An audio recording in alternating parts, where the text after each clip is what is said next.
UP जो 80 सीटें ले रहा है, इसमें 79 सीटें समाजवादी पार्टी, कांग्रेस, इंडिया गठबंधन जीत रहा है। एक जो क्यूटो है उसमें हम और आप लड़ाई में हैं।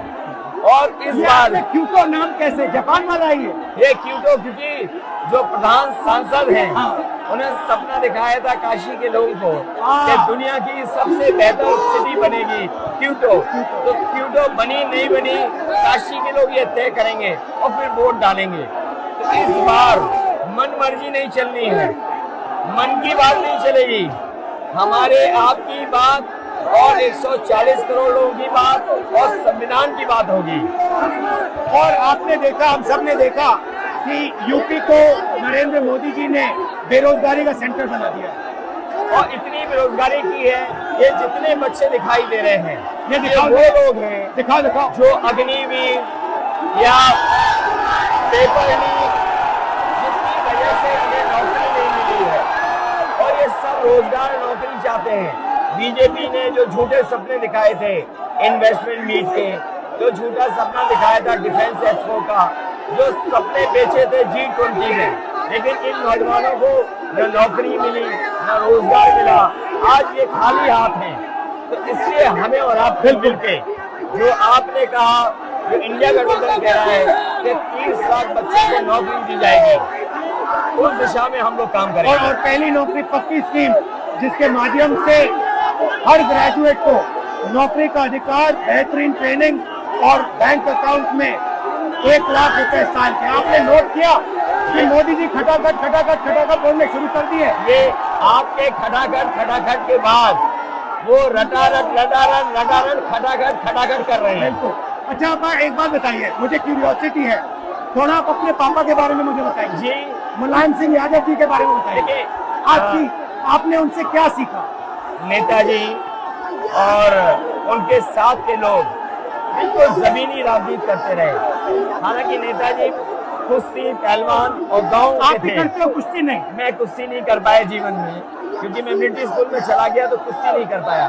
लेकिन नेताजी इसीलिए धरती पुत्र बोले गए कि वो जमीन की बात को समझते थे। धरती पर जो लोग हैं उनकी क्या भावना है उसको लेकर के वो आगे बढ़ाना चाहते थे। और आपका इस क्षेत्र से और इस शहर से आज का लगाव नहीं है, न जाने कितने सालों पुराना लगाव है। जो इमोशनल कनेक्ट आपका इस शहर और शहर से है वो शायद और किसी राजनीतिक परिवार का नहीं होगा। तो नेताजी से उनका हार्डवर्क और अपने लक्ष्य के लिए लगातार काम करते रहना, जो गैर बराबरी की लड़ाई डॉक्टर राम मनोहर लोहिया यहीं लड़े थे। हालांकि हमारी आपकी विचारधारा की यहाँ टकराव रहा, लेकिन हमारे व्यक्तिगत या जो सिद्धांत में कभी समझौता नहीं हुआ। सिद्धांत को लेकर के हमने आपके साथ खड़े हुए और कई बार खड़े हुए, और आपकी भी पार्टी सिद्धांत से बहुत करीब रही समाजवादियों के।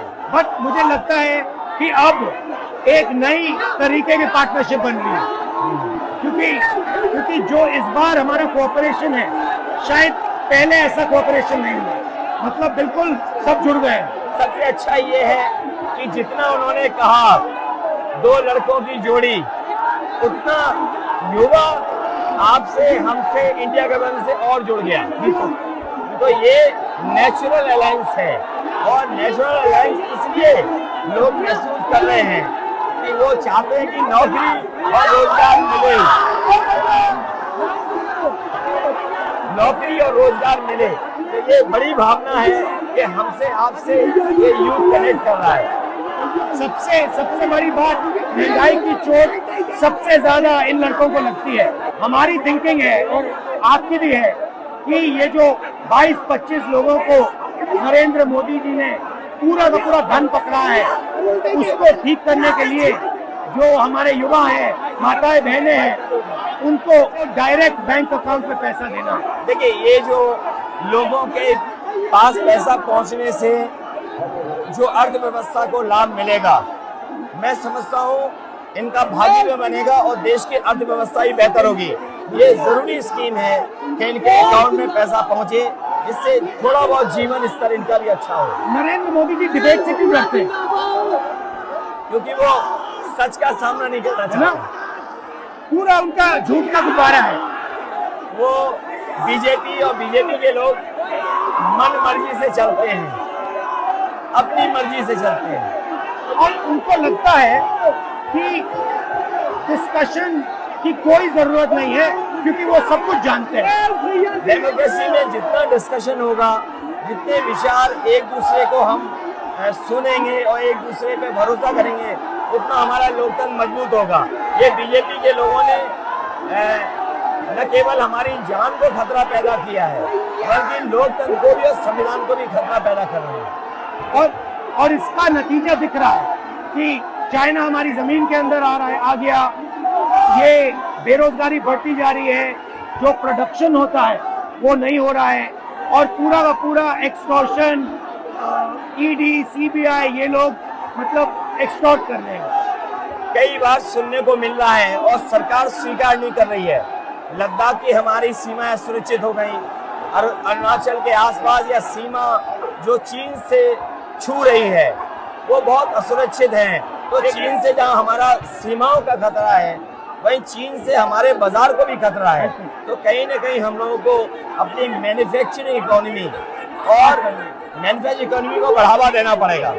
और ये जो स्कीम्स है, पहली नौकरी पक्की और महालक्ष्मी, ये मैन्युफैक्चरिंग सिस्टम को, इकोनॉमिक सिस्टम को जंप स्टार्ट करने के तरीके हैं। ये बहुत अच्छा जंप स्टार्ट होगा। इसको अगर फोकस होकर के आईआईटी, पॉलिटेक्निक, इंजीनियरिंग कॉलेजेस को, इन सबको इकोसिस्टम में ला करके, मैं समझता हूँ युवा नौजवानों को अच्छी नौकरी और रोजगार मिल पाएगा। और हमारा लक्ष्य है कि सब, हर जात को भागीदारी मिले, स्पेस मिले, हर इंस्टीट्यूशन में, बिजनेस में, एजुकेशन के सिस्टम में।